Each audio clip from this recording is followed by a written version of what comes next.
We'd like to extend our wishes, a happy Women's Day, to all the women of Burkina Faso. Let's encourage them to engage in agriculture and be part of this transformation. You are the ones who can make this happen and help us move forward. I'm counting on you.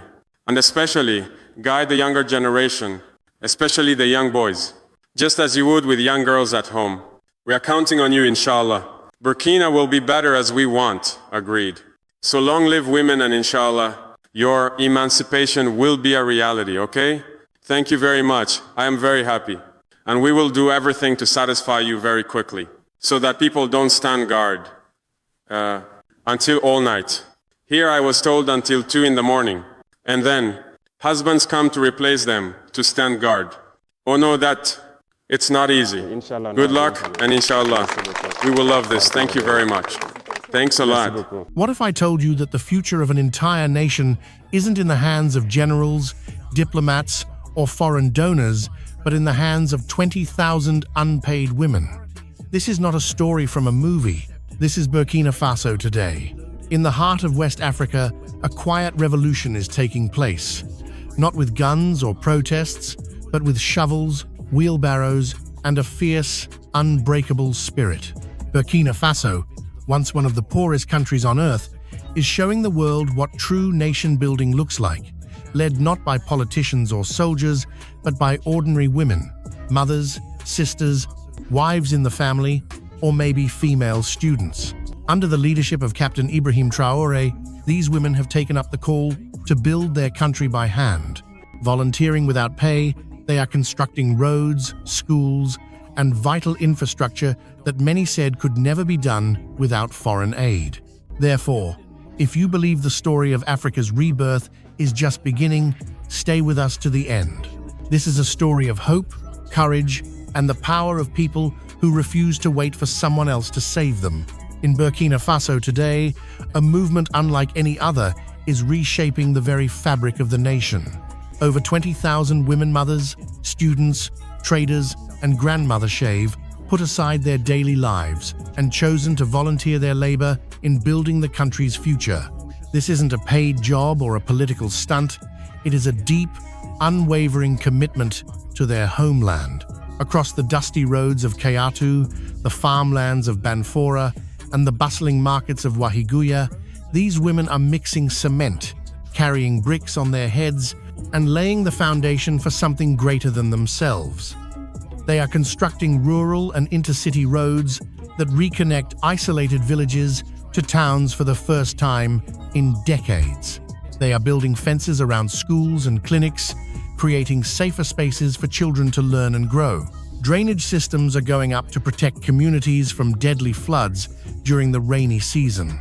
Public sanitation zones are being established to restore dignity in neighborhoods long neglected. This collective effort is more than just infrastructure. It's a reclaiming of pride and ownership. Mariam Cabaret, a volunteer in the Sicily region, captures this spirit when she says, "We are not just women, we are warriors." Another volunteer, AWA, a mother of 5 from Wahiguya, adds, "I don't need to be paid. My reward is seeing our children go to school safely." These voices reflect a determination rooted in love and responsibility rather than financial gain. At the center of this national transformation is Captain Ibrahim Traoré. Since taking power in 2022, he has refused to beg for foreign aid or rely on international donors. Instead, he has called on the people of Burkina Faso to take their future into their own hands. And the response has been nothing short of extraordinary. These women are not just building roads and schools, they are building hope. Their unpaid work has saved billions of CFA francs that would otherwise have gone to costly construction projects. These savings are being redirected to education, defense, and healthcare, creating a ripple effect of progress throughout the country. But this story is only beginning. The real power lies not just in what has been built, but in the movement that these women represent, a movement of resilience, self-reliance, and unyielding patriotism. Behind the bricks and mortar lies a quiet rebellion. The voluntary labor of these 20,000 women is more than just a construction effort, it's a challenge to the old ways of doing things. Traditionally, governments depend heavily on foreign aid, loans, and international donors to fund infrastructure projects. In Burkina Faso, that model is being turned on its head. Building roads, schools, and sanitation systems without salaries or contracts is unheard of on such a scale anywhere else in the world. The usual price tag for such projects runs into billions of CFA francs. But here, patriotism replaces paychecks. Civic pride replaces contracts. Yvette, a grandmother from the West, put it simply, "If the president risks his life for our future, then we can give our time for the roads." This movement has also attracted the attention and, in some cases, the surprise of neighboring countries. Mali and Niger have sent delegations to observe how Burkina Faso's volunteer-led projects operate. Civil society groups in Guinea are calling for similar grassroots efforts to restore dignity and independence. Yet, in the Western media and among international political circles, the story has barely been noticed. The usual narratives about Africa focus on conflict, poverty, and dependency, making it difficult for such a grassroots movement to get airtime. This silence speaks volumes about the disconnect between Africa's realities and global perceptions. Captain Ibrahim Traoré himself has personally visited many of these sites, but instead of offering money or empty promises, he offers recognition and encouragement. At a recent gathering, he reminded the nation, "This country belongs to its people." His words echo the growing sentiment. Strength comes not from what is given, but from what is built together. The day-to-day life on these construction sites is as inspiring as the vision. Women rise before dawn, sometimes walking miles in the dark to reach work sites.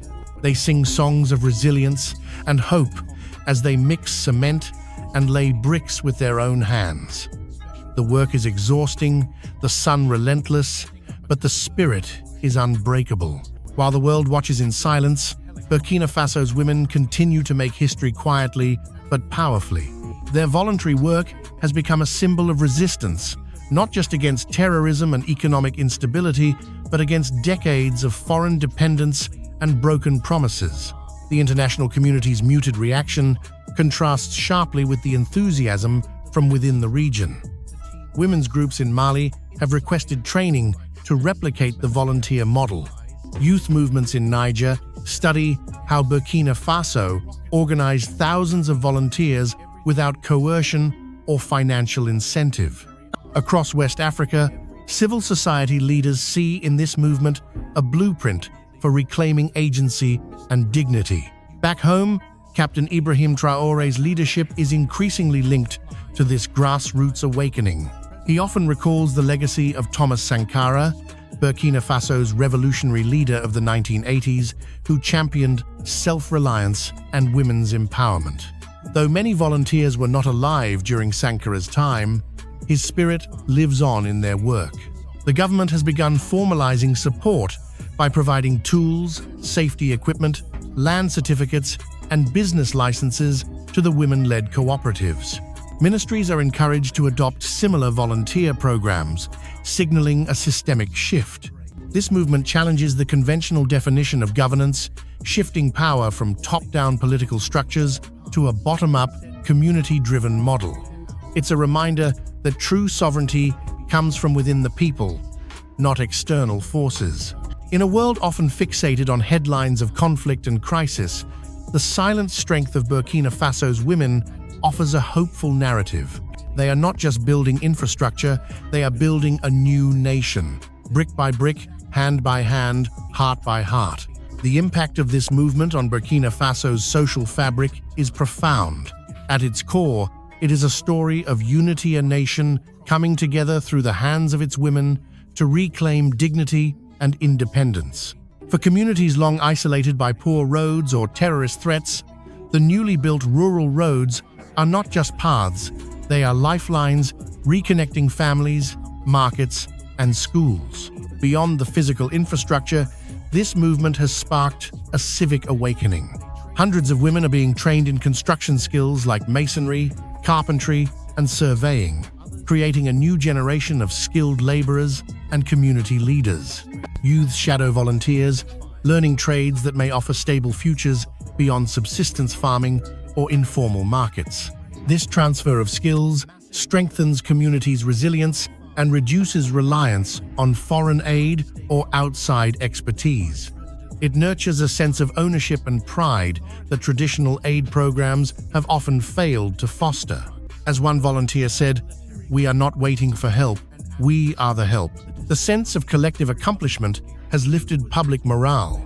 People now see tangible progress roads connecting isolated villages, safe school compounds, sanitation improvements projects built not by outsiders but by their own mothers and sisters.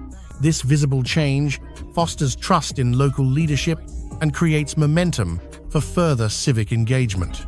Politically, the movement signals a significant shift in governance and national identity under Captain Ibrahim Traoré's leadership.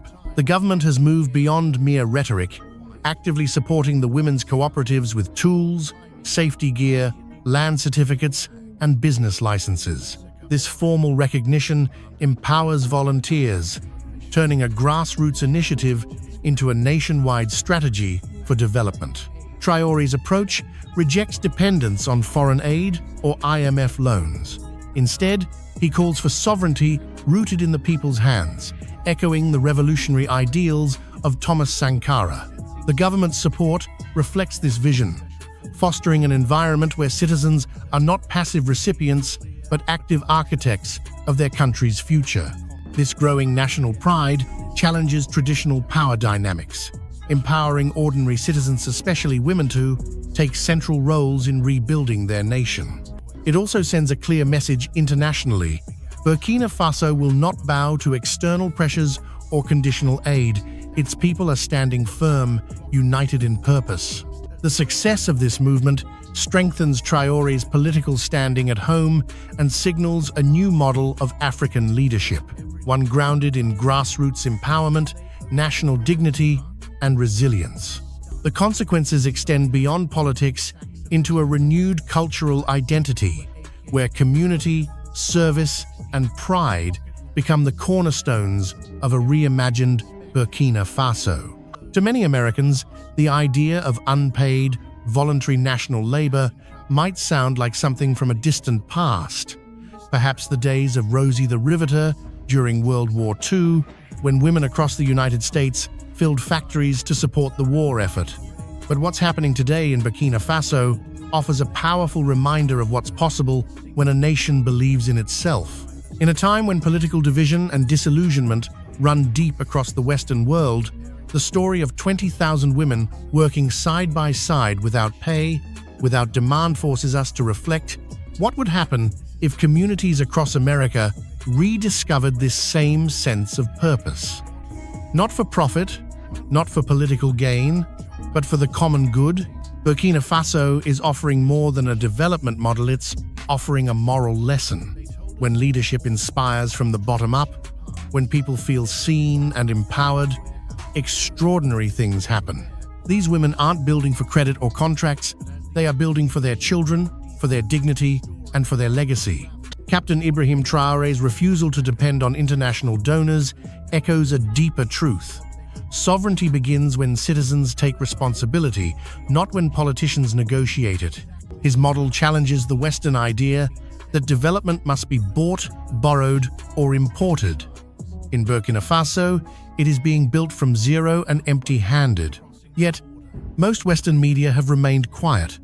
There are no headlines in major outlets about 20,000 African women building roads, schools, and drainage systems by hand. Why? Because it doesn't fit the standard narrative of Africa in crisis. A continent defined by aid dependency, conflict, or helplessness cannot easily accommodate a story of voluntary civic power and grassroots success. But those paying attention, especially in African American communities, Pan-African networks, and alternative media, are beginning to take note. They see something familiar in Burkina Faso's movement: a struggle for dignity, for self-determination, for the power to shape one's own destiny. The story resonates with those who remember their own communities, building schools, churches, and businesses, with little more than shared labor and hope. This is not just Africa news. This is a wake-up call to the world. It challenges the notion that progress must be outsourced, or that African nations must wait for foreign experts to solve their problems. And it poses a direct question to us in the West. If Burkina Faso can build without loans, what's stopping us from rebuilding what we've lost? Our trust, our unity, our local power. As this spirit spreads across the region, from Mali to Niger to Guinea, it's not just inspiring Africans. It's offering a universal truth. Real development starts when people believe in their own worth and when leaders believe in their people. Just when the world thought Burkina Faso had reached its limit, economically cornered, diplomatically isolated, and fighting insurgency on multiple fronts, something unexpected happened. A shift not of power, but of perception. The women's movement, once seen as a local act of sacrifice, has become a political and symbolic force. In international forums, when Burkina Faso is mentioned, it is no longer only in the context of instability or military coups. Now, observers speak of the women's front line, a term coined by independent African analysts describing the female-led civic defense model. Foreign analysts are beginning to quietly admit that this approach, voluntary, locally organized, and deeply patriotic, has achieved more tangible infrastructure results than many Western-funded development programs, and not just in quantity, but in sustainability, ownership, and national morale. This has also created tension.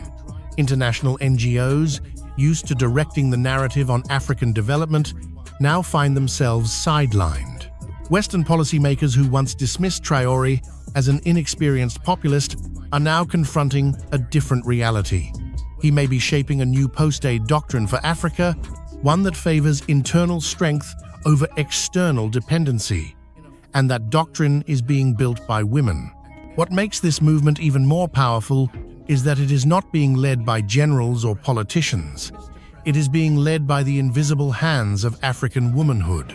In a region often dominated by patriarchal power structures, these women are not asking for permission. They are leading, not behind men, but beside them. Not through protest, but through action. And now, the ripple is spreading. In Mali, women's organizations are forming volunteer brigades modeled after the Burkina Faso example. In Guinea, youth coalitions are proposing days of national labor to replace symbolic independence holidays with tangible acts of service. In Niger, civil society groups are pushing legislation to formalize voluntary civic work as a recognized contribution to national development. Captain Ibrahim Traoré, who once stood alone at the helm of a struggling nation, now stands backed by a wall of women, bricklayers of a new identity. His leadership, once doubted by the international elite, is now celebrated by everyday people across the continent. Burkina Faso, a country once mired in poverty and instability, is emerging from nowhere, not with weapons, not with aid, but through the hands of 20,000 women who have chosen service over silence, labor over despair. They have shown the world that nation building is not the task of a powerful few, but a sacred duty of the majority. Schools now stand where there was dust, roads now stretch where isolation once reigned, and dignity now lives where dependency used to grow. This is what happens when people reclaim their future, one wheelbarrow, one brick, one sunrise at a time. As President Ibrahim Traoré declared, "We do not ask for permission to be free, we rise and build." If the spirit of these women stirs something deep within you, don't keep it to yourself, share their story. If you believe Africa should rise with its own voice, on its own terms, subscribe to this channel, because true dignity is not handed down through foreign aid. It is built day by day with grit, resolve, and pride. And today, that dignity wears a headscarf, holds a shovel, and breaks ground under the African sun. God bless the women of Burkina Faso. God bless an Africa that is rising with strength, with soul, and with purpose.